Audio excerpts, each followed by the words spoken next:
Roadman, welcome back to the podcast. I have a very special guest today. I'm joined by Dr. Sharon Madigan.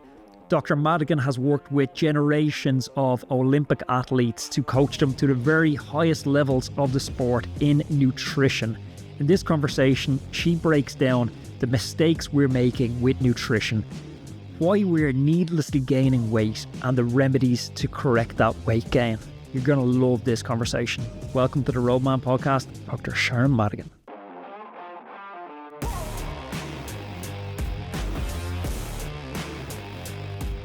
Dr. Sharon Madigan, welcome to the Roadman podcast. Thank you for having us on. Looking forward to it. So I want to start off with something a lot of endurance athletes, including myself, struggle with. It's the idea of losing weight while maintaining training intensity and volume. So it's like, how do I think about building a calorie deficit while also giving myself the necessary fuel to make the adaptations from training? Yeah, I mean, that's a really good question. And both of those concepts, if you think about them independently, they're really hard jobs on their own. You know, so training hard takes a lot of effort. It takes a lot out of you physically. And somebody who's trying to maybe change their body composition or create a deficit where they may want to lose a little bit of weight, they may want to gain some lean muscle. I mean, there's lots of elements to that body composition piece and the physicality. That's a hard job on its own.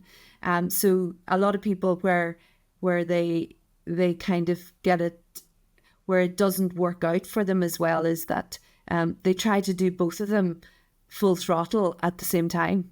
And that's just a very impossible, you know, you might achieve something for a while, but actually then the wheels come off the bus or the bike or whatever relatively quickly. So I suppose there's a couple of things that I would kind of look at. Number one, if you're achieving success and whatever that is, you have to look to adapt that depending on where you're at that specific point in time. So for example, if we look at somebody who's decided that they're going to do a lot more on the bike, or they're going to do a lot more training, right?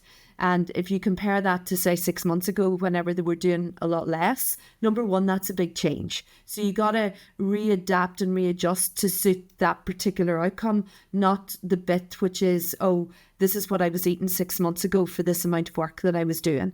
So actually, in a lot of cases where people plateau and actually start to see maybe things going downhill a little bit, is where they've mismatched then where they're at now, and they keep going thinking, right, I was achieving something 6 months ago doing this, but actually what you want them to achieve now is stepping up in terms of that training load, being able to do that at a higher intensity, or at least maintain that.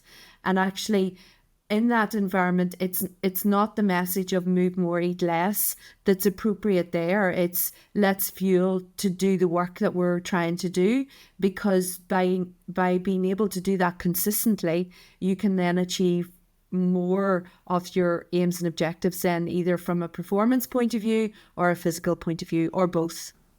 Is it a simplistic look at weight loss to say it's a calories in versus calories out? I think it is for some people, right? And I would also say is where you start on that continuum of activity. So if you're doing a couch to 5K, or you're getting on a bike for the first time, and I mean, there's something that's very, very different in, you haven't done that before. So, I mean, I think certainly, and the intensity is not going to be great, and you're moving up in terms of your ability to do that. So it's not just as simple as calories in and out. I think it is at the beginning of that. Then as we move along there and we become much better at what we're doing, and we're maybe doing it a little bit more frequently, I think then it starts to become a little bit something else. So for example, most people that maybe are in that position are maybe in a positive energy balance. They're maybe consuming a wee bit too much for what they are actually doing. And suddenly they introduce a big, come the 1st or 2nd of January, we're going to see the gyms full. We're going to see everybody out doing these couch to 5Ks, park runs, going to be flat out. And if you think about that versus maybe what you were doing over the previous month in December, and then suddenly you cut back on everything that you're eating, and you're now doing all this work. I mean, I think then what happens is this is where people get sick, And this is where people get injured a little bit, especially as the weeks progress.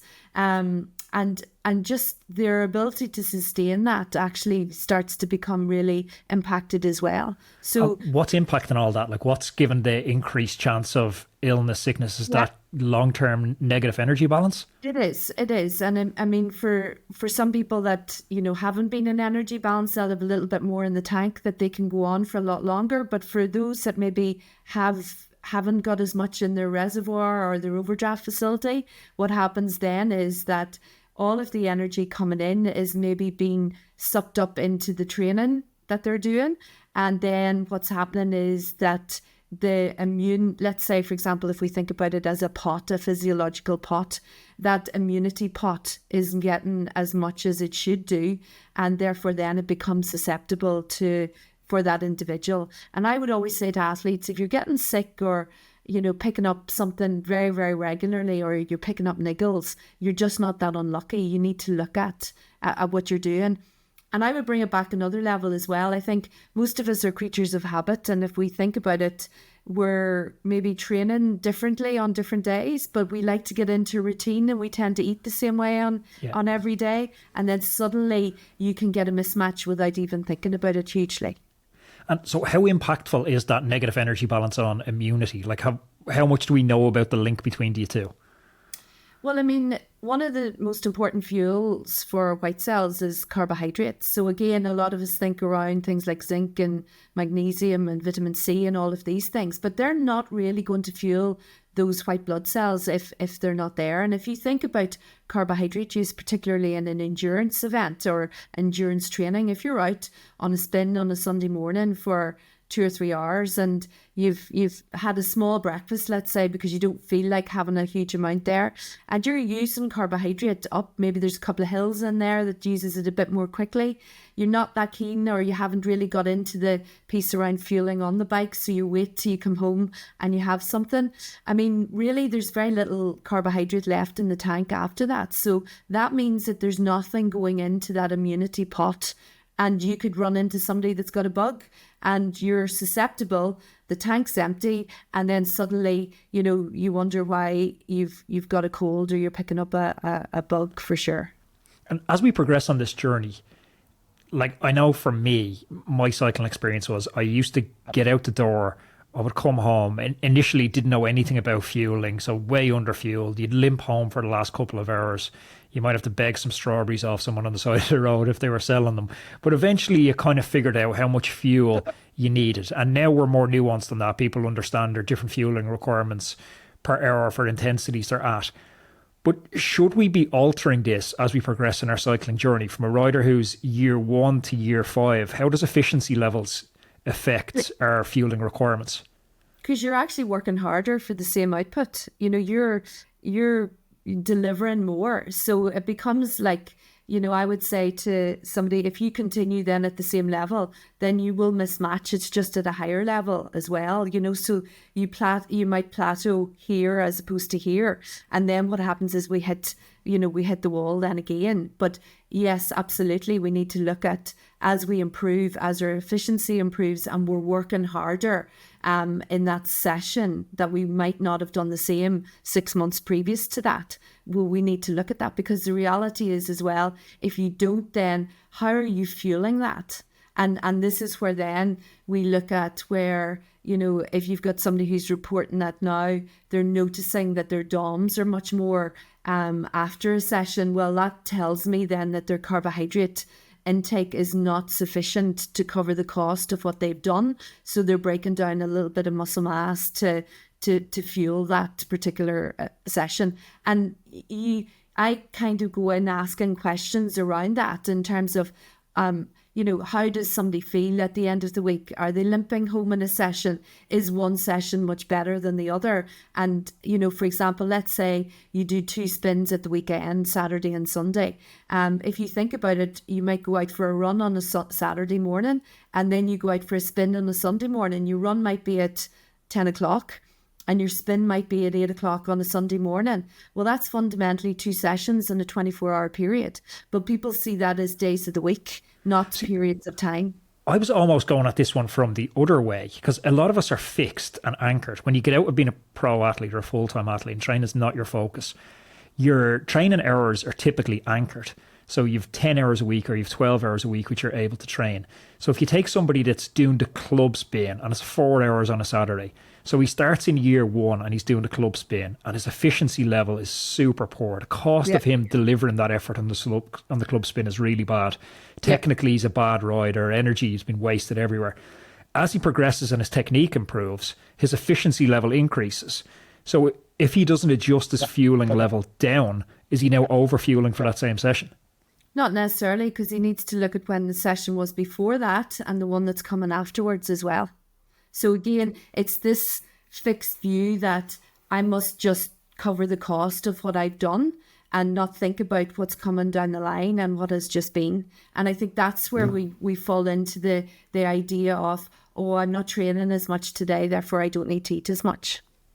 Nearly what I'm hunting at is, anecdotally, if you look at other sports versus cyclists, there's the pejorative mammals and cyclists, middle-aged men in lycra. And when we say that, we all have an image that comes to our mind. And it's normally a man, 40s to 50s, 30s to 50s, we'll say, to be broad, that's 5 to 10 kilograms overweight. Yeah. And it's like, where is this positive energy balance coming from? So there's multiple reasons for that. They may be under-fueling the session that they're doing. And then what happens is you have a hangover then at some point later in the week where you're fatigued and tired. And what happens then is, I don't know about you, but for most people, when we're tired, we go to our go-to place, right? And for some people, that could be big bar of chocolate. It could be a binge at night where, and then what happens is they feel guilty because they've done that. And then they go back to this kind of restrictive type behavior then the next day. And suddenly then they've underfueled the session that they're doing. How do we manage that? How do we get around it? Because I think what that's tied to, as soon as you say that, it's also tied to a morality for me around food, where I label certain foods as good and I label certain foods bad. And then I kind of beat myself up because I had half a tub of ice cream. Look, I'm going to tell you the truth, because I had a tub and a half of ice cream when I was watching Netflix. Yeah. How do I get out of that cycle of over-fueling when I don't need it and then under-fueling when I do need it? I mean, I think that's where when I would speak to people, I would get them to lay out their week, pen and paper exercise, look at when they're training and look at when the pressure points are in the week. So again, possibly Friday, Saturday, Sunday might be a good example of when people might do a gym session on a Friday or on a Monday, and then they've got two bigger sessions. There's no magic switch at 12 midnight, right? Let's get out of this way of thinking about a day. Let's think about the period of time and really fueling for that 24-hour period that might have two sessions in it, just because, we have to negotiate with husbands, wives, whatever. I mean, one might go out early on a Saturday morning and one goes out early on a Sunday morning to look after kids, but you might fit in something on a Saturday afternoon and then your long spins on a Sunday morning. So look at the block of time that you've got and really look to fuel that block of time, because what happens then is, if we do that, we're then starting the week ahead of the curve as opposed to being behind the curve. And then you come to do, a bike session or an erg, or you go out for a run, or you're on the treadmill on a Tuesday, you might do a club session or whatever, and you're banjaxed. It's a waste of time. So you're not really getting value for money out of that session. And when you look at it, it's completely reflective of the 36 hours previous to what they've done. We are so excited to announce that we are partnering with Whoop. Whoop are changing the game when it comes to wearable technology and health monitoring. Whoop is a wearable health and fitness coach that provides you with feedback and actionable insights into your sleep, your recovery, your training, your stress, and your overall health. Sarah and I have been using Whoop for years, and we love the insights it provides into our body's inner workings. It really gives us a look under the hood. And you're going to see Mathieu van der Poel, Richard Carapaz, and other elite level cyclists wearing Whoop. But it isn't just for those superstars. All the data is personalized to your unique physiology and fitness levels. if you're interested in taking control of your health and your fitness so that you can excel in all aspects of your life, you have to go and check out Whoop. Go to the URL now, which is join.whoop.com/Roadman. I'm going to pop that in the description below, and you're going to get a free month's access to Whoop membership on me. I promise you won't regret it. I spoke to Professor Stephen Seiler recently, and he had an interesting way of determining training intensity. We've all used this idea of 5-6 training zones in cycling based off Hunter Allen, Andrew Cogan's research. Seiler looked at it slightly different, where he had 3 training zones, and he called them green, orange, and red. Green was a training zone up to the first lactate inflection point, up to your first LT1. Orange was between LT1 and LT2, and red was anything north of LT2. Yep. I wonder, does that conceptually help us when we have an intensity framework like that to think about dividing in sessions into an easy, middle, or hard session? And then kind of my question to this is there like a reference guide we could use to understand how many carbohydrates we should be taking in on the easy days, middle days, and hard days?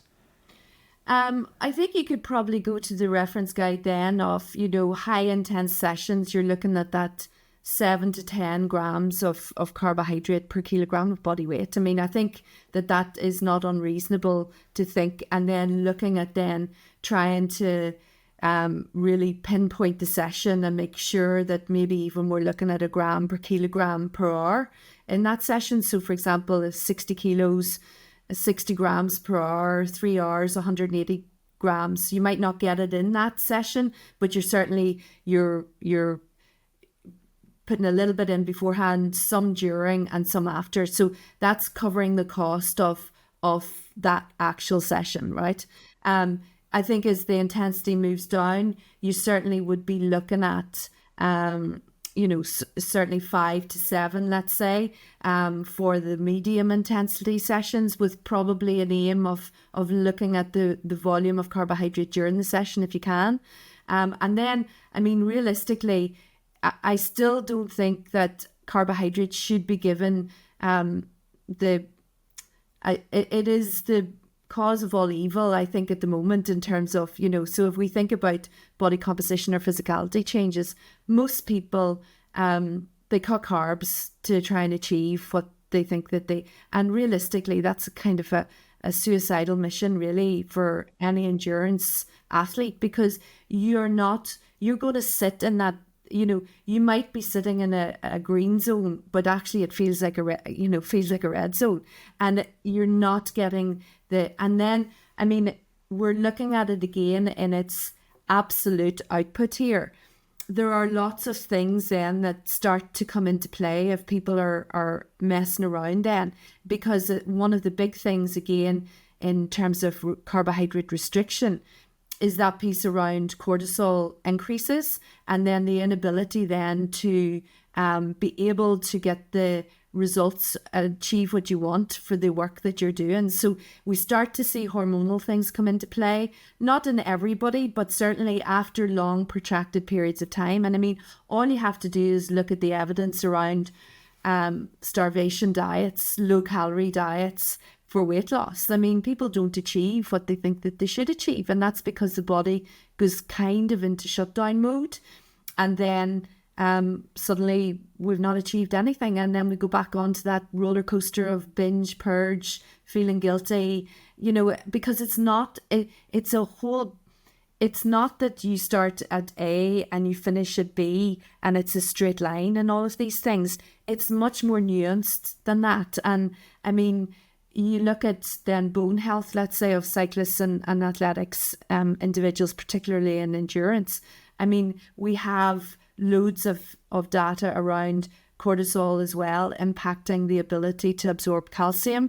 And then we've got those bony injuries that's coming out of the back of, either somebody has a crash in cycling and they fall off and break their collarbone, and they shouldn't really have broken their collarbone, but actually when you dig down, their bones are in bits. And then we've got, stress fractures from our athletics people, etc., etc. So, and then they're out of the saddle, or they're out of running for 6 or 8 or 12 weeks, and I mean, that's the whole idea. You want to be able to keep yourself going, training, getting the intensity better, getting the consistency better, feeling good. All of these come back to, well, actually, you didn't set yourself up well for this. So your carbohydrate intake, so if we're sticking with that green, orange, red, in the 3 hours before, the kind of main meal before each of those sessions, how many grams of carbohydrates per kilogram body weight should I be aiming for, do you think? So if I'm going out in a spin on a Saturday morning or a Sunday morning, my Friday night or Saturday night becomes really important then. So yeah. I look to, say, for example, on a Friday, I might say to myself, right, my lunch is going to be bigger. It's not going to be the smaller lunch that I would have. I'm going to go with, maybe instead of one round of bread, two slices of bread or whatever, it could be a triple decker.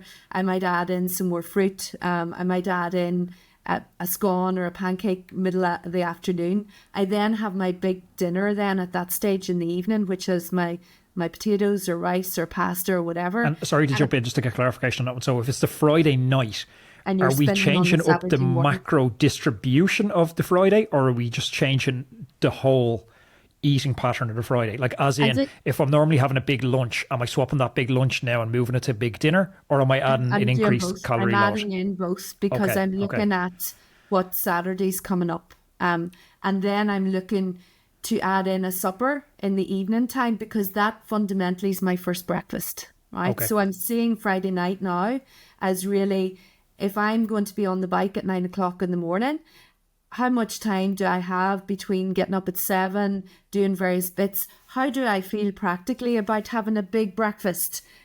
Easier if you're out on a bike, I would say, than going for a run. But again, I would see Friday night then as part of my strategy for first breakfast on Saturday morning. And then my breakfast on Saturday morning should really be focused on, carbohydrates at that point.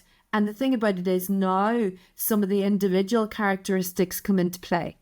So how are my guts, right? Do I have IBS? Do I find that if I have a big volume of porridge, it's great, but I can't get the costs covered? So at that point, I might look to adapting around a little bit and say, well, you know what? If I put my calories and carbohydrate in liquid format, so if I have some yogurt, some milk or plant-based milk, if I throw in some oats into that, some fruit, blend the whole lot up into a shake, does that make it easier for me to tolerate that volume that can give me that 700-800 calories, that 60, 70, 80 grams of carbohydrate without the practical piece of feeling as if I'm going to throw up? And if, like you say, for a lot of us are waking up at, say, 8 o'clock for a 9 o'clock out at the club run, is there a case that we can almost like backlog the system by throwing too much carbs into it too fast? We can, yeah. And especially if those carbs come from carbs that are high in fibre. So, I mean, they're going to be harder to digest. You're going to feel it. And some people, some of the carbohydrates, the way they're broken down and digested then causes secondary side effects like bloating, wind, cramps, all of these things, just because people's guts are sometimes a little bit more delicate. And I mean that in that if we look at it, IBS is very common around athletic populations. So again, trying to put all of that in, just because, as you said a little while ago, morally we put labels on foods. It's very important to have the clean carbs. It's very important, but they're the ones sometimes that are more difficult to digest and break down. And actually then what we have then is somebody who feels really uncomfortable and pulls back on what they're eating because it's causing problems with their guts. But remember, when we go out, when our guts are an organ as well. So suddenly now we're going at our training session, which is a big physiological cost to us. Oxygen is going to the extremities and the limbs to help them move and not go into the guts. So suddenly if you put in a whole load of foods that need to be broken down and digested, and there's not enough, you're trying to train or run at the same time, I mean, it is a recipe for disaster. We seem to have really shifted in the last couple of years to a hardcore macro conversation, people changing, in session recommendations from probably back in the day, I wasn't pushing much more than 20, 30 grams of carbohydrates per hour to up to 140, 150. Teams experimenting with even 200 now. Yeah. I think we're missing a little bit of a trick on optimizing the gut microbiome. It seems to be an afterthought at the moment. I mean, I think in the big scheme of things, you'll see, there's some data coming out showing upregulation of certain bugs in, let's say, in athletic populations, So we've done some work around that, looking at, some certain sports where there's definitely a higher incidence of bugs that are seen to be beneficial, let's say, for example, in developing lean muscle mass, some bugs that are prevalent in the production of energy, even in the absence of enough calories coming in. So, I mean, I think this area is very much a developing area, and we'll see, we see a lot of the work is actually out of the APC microbiome and Teagasc in Cork, where they're world leaders in that particular area. So we've done some really nice work. We've looked at swimmers where some of those, the variety and the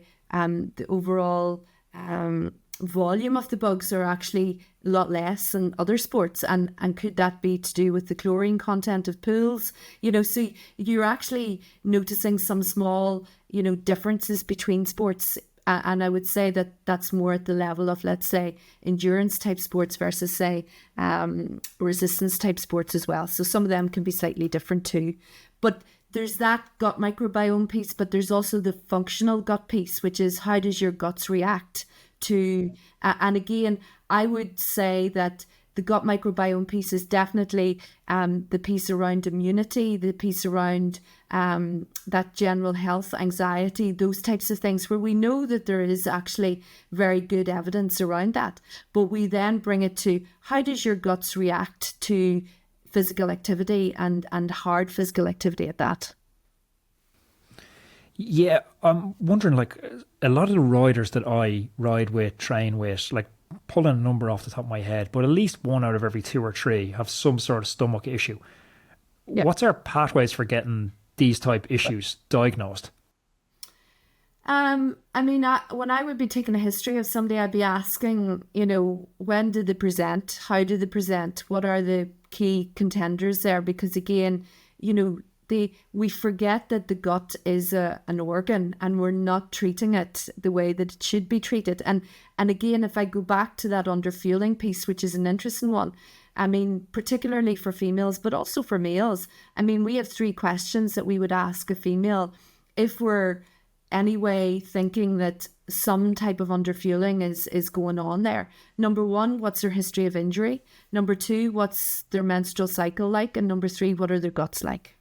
Because remember, if you're underfueling as well, you're not putting in enough fuel for the guts to do the job that they're there to do. So therefore, they're starting behind the curve on that as well. And then suddenly, then you might be putting in high volumes of things like gels or foods that might contain, the basically you're hitting them with a big load of carbohydrate coming in at one time. It's very, very hard to work on that. So we've got to look then at adapting maybe what they do. So by, let's say, splitting your pre-fueling to the night before and the morning off, you're taking the pressure off your gut as well.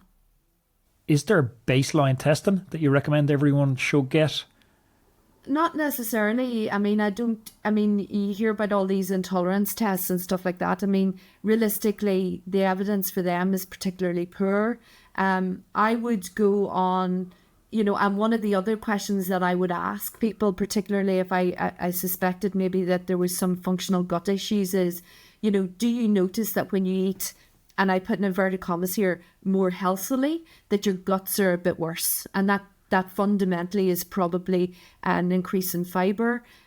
Is it just around your spins or your runs that's causing the difficulties? Because again, the impact of the running can actually just be, it's a mechanical thing. So again, you take out potentially some of the key contenders there. So if we look at the morality that people inflict on foods, what's healthy, what's not healthy, what's clean, dirty, good, bad.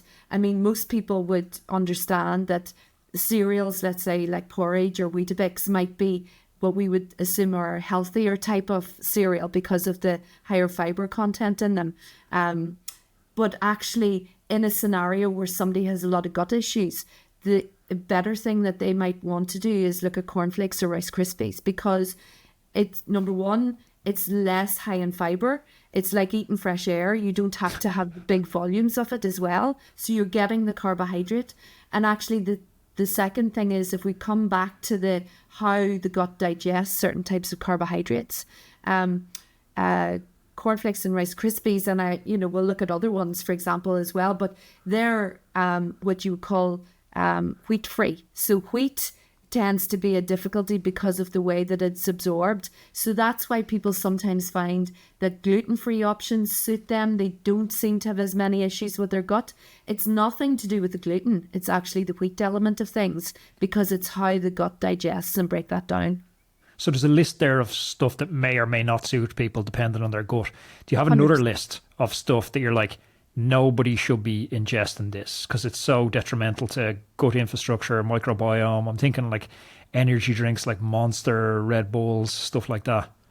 I mean, certainly that's, like, again, you asked yourself, why are you taking them? If you're going into a session and you're completely flat and you're wrecked and you're tired, there's something not right somewhere up the chain. You shouldn't be going into, and that's why looking at the periods of time rather than these days of the week, that's really important, because as I said, there's no magic switch at 12 midnight.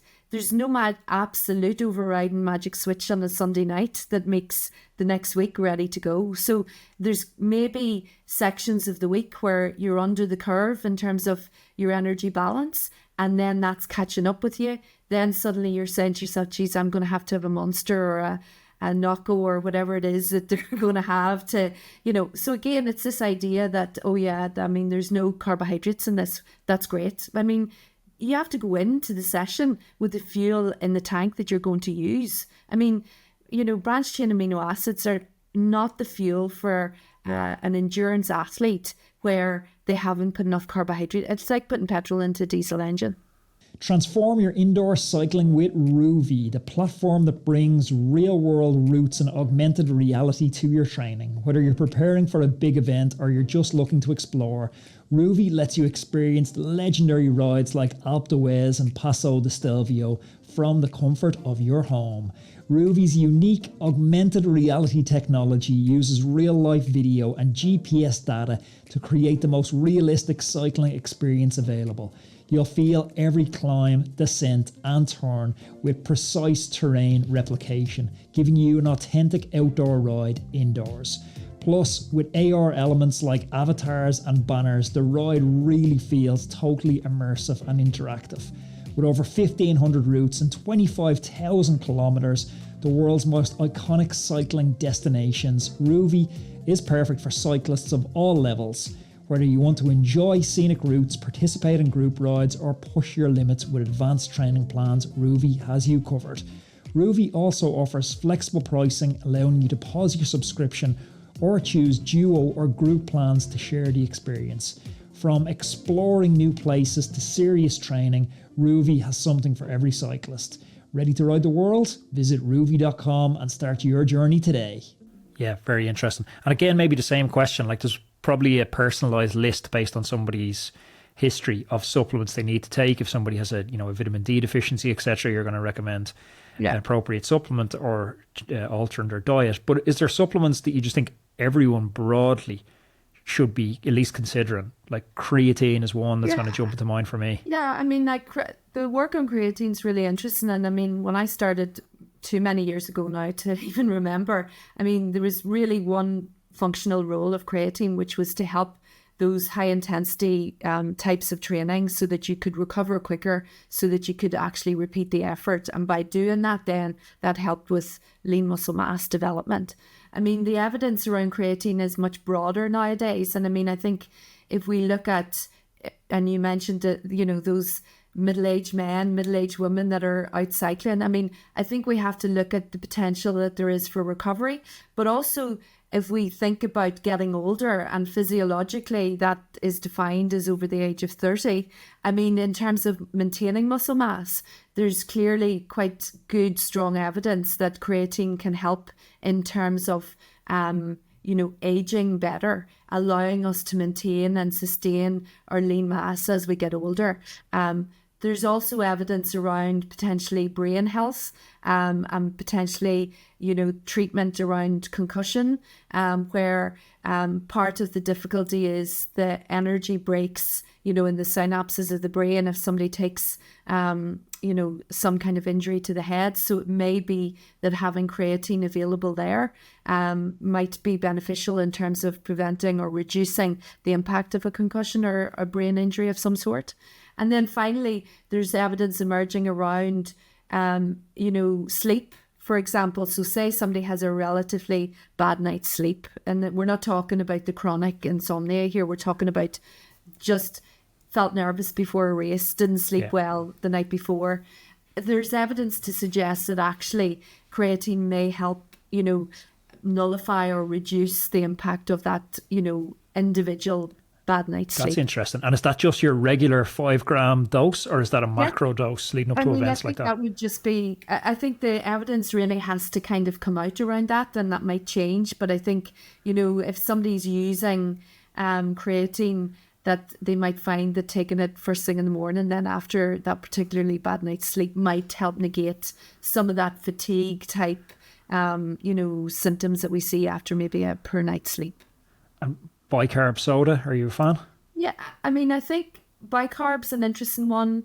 I always ask, is your guts a fan of Bi-Carb? Well, Morton have actually made that new, I'm not sure if you've seen the new paste, which is a little bit easier to take. It's like a mud, like a yogurty kind of dessert type thing. And certainly the use of it in some people is definitely working for sure. And I mean, that would offset the significant side effects that there are from Bi-Carb. I mean, I would probably start somebody on beta-alanine first rather than going to Bi-Carb. And I think you can probably get some significant benefits in terms of buffering with that without the side effects. I mean, the side effects of the tingling and the, feels like an answer running all over your body. Yeah. And I mean, it's interesting because I think that's why a lot of those kind of pre-trainers use Bi-Carb or beta-alanine in them, because people think, oh my God, there's something happening here. I mean, that's the reality. And then they go, well, I don't know why it's not working now, but that wears off after a period of time. So with beta-alanine, is that an ongoing dose, or is that just coming up to a competition you would take it?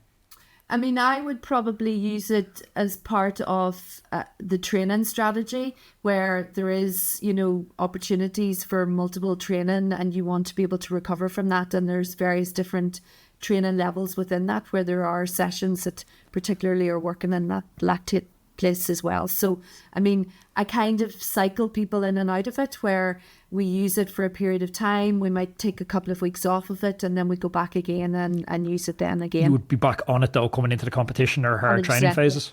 Yeah, I would. And is there anything else I'm missing that they're taking, like fish oils? I mean, again, we're doing some work around fish oils and recovery. I mean, I think the reality is I like fish, but do I like enough of the oily type of fish, and do I eat enough of it during the winter? I would definitely say no. I'm probably more of a fish eater during the summer. And I think the difficulty is that most of us are probably not getting enough omega-3 generally. And it's the piece around the ratio of omega-3 to omega-6. And again, most of our diet is relatively high sources of omega-6, and what it does is it competes with omega-3, and that's why we end up with lower levels of omega-3 as well. So, I mean, there are some fortified sources of eggs. Some of the eggs are fortified with omega-3, so that might be an option for people that aren't really good fish eaters. And then things like nuts and seeds have a little bit in it as well. But the reality is, I think most of us, unless we're taking an omega-3 supplement, we're not going to be anywhere near the curve. And I think the omega-3 piece in terms of sport is an interesting one. There's certainly some evidence again in that brain health piece around that, the inflammatory response. And we've certainly seen some really good results around the reduction of PMS symptoms in females when we use omega-3 to dampen down that kind of response and help symptom management as well. And is there enough of a link with immunity and vitamin D to merit supplementation? I mean, I think the public health guidance is that we should be taking vitamin D through the winter time. The reality is, you know, we can probably absorb vitamin D from our skin in the height of summer, June, July and August. And after that, it doesn't matter if we have a nice sunny day in December, we're not going to be able to generate vitamin D at that time of the year. So I think if we look at just even, excuse me, the public health guidance, it would be we should be supplementing with vitamin D throughout the winter period because it's stored, it's a fat soluble vitamin. So, oh dear, sorry about this. It's stored through the winter time, but actually at this time through the winter, between now and probably the end of March, we're at our lowest levels of vitamin D. And just to bring the conversation back full circle to finish off, you talked quite a lot. One of my takeaways was around this yo-yo diet and of underfueled on the bike, coming back home overfueled, and then really too strict at certain periods, and then binging out at other periods. One of the trendy things in the last couple of years has become intermittent fasting. Yeah. Is intermittent fasting one of the culprits in this yo-yo dieting, or does it have a place?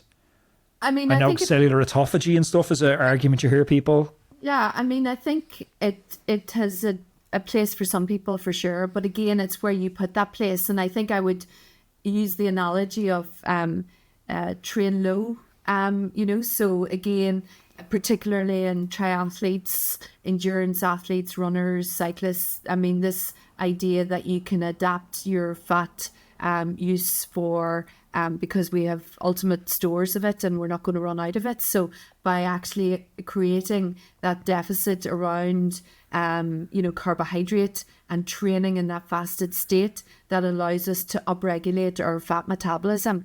I mean, what I would say is, where do you put that, right? So if somebody's going out and doing a Monday, Tuesday, Wednesday, heavy sessions on all of those, or they might have a gym session Monday morning, they're out for a spin on a Monday evening, they go to the pool on a Tuesday morning and they go into the pool fasted, I don't think that's the place to put that.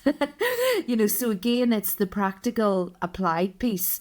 Don't do it in the place that's probably the most, you know, if you think about that 9 o'clock on a Monday morning to 9 o'clock on a Tuesday morning, potentially somebody could have 3 sessions in there, and you put a fasted session right in the middle of it, the rest of the week you're going to blow up. Yeah, and I wonder when I look at it through a risk to reward lens, do I think maybe just this doesn't have a place? That potentially, like you're talking about, that extra fat mobilization might, if we could isolate that in a vacuum, there's potentially some upside there. But that's not the reality. We can't isolate it in a vacuum. So it's like, am I running the risk of being chronically underfueled for key sessions and then going on for compromising hormones, immunity, all the other knock-on effects? I mean, I always like to work on the basis of work on easy wins, right? Yeah. Don't go looking for trouble. And actually, you know, if you actually look at your week and how you set it up, start with where the key sessions are. Really look at making sure that you're going into those, because then what happens is, instead of you coming out completely banjaxed after that, you're now able to build more sessions into that week that are much more beneficial. And actually, it's being able to train at that level more consistently that then enables you then to look at that wider piece, which is the adaptation of the physicality. So instead of starving yourself to achieve that physicality change, which is not going to be sustainable in the long term, you're actually using your training to achieve the changes physically, which has less of a risk, you know, associated with it in the longer term. And I mean, like, I have to also, and I think it's really, really important for the, you know, maybe the listeners that are in that endurance space, right? I have to say that over the last 4 or 5 years, the amount of people that I've seen where their bone health is completely compromised by some of the things that they've been doing over the last number of years. And remember, we can't see bones and we can't feel bones, right? But when we can see them and we can feel them, we're in trouble. And sometimes some of the stuff that we're doing, we're impacting things that we can't see and can't feel, because we're looking at what the aesthetic is of somebody rather than actually their underlying good health. And I mean, I would see, it's interesting, I come back to, those club athletes, those people that are training really hard and they, they go, I don't understand. I eat really healthy and I train really hard, but yet my cholesterol's through the roof. And if we look at how, complex our system is, that is something I would be looking at, because one of the adaptations or one of the side effects of underfueling is that the body or the liver releases cholesterol, which is a fat, to try and cover the cost of what's been going on. And then suddenly it's circulating in the blood and we have now got a high cholesterol level, which is nothing to do with the fact that somebody's 30 or 40. It's to do with the fact that they're eating too healthily for the amount of work that they're doing. And I use that word because the most important word that I think that covers sports nutrition is actually, what is the context of you? What are you trying to achieve? And your context might be very different to my context. No, I think that's a really good cautionary tone to finish up on. Thank you very much for your time, Dr. Sharon Madigan. Not at all. Thank you. If you enjoyed this conversation, please click up here. There's another video I know that you're absolutely going to love. Click over here and subscribe to the channel so you don't miss any of our amazing upcoming guests.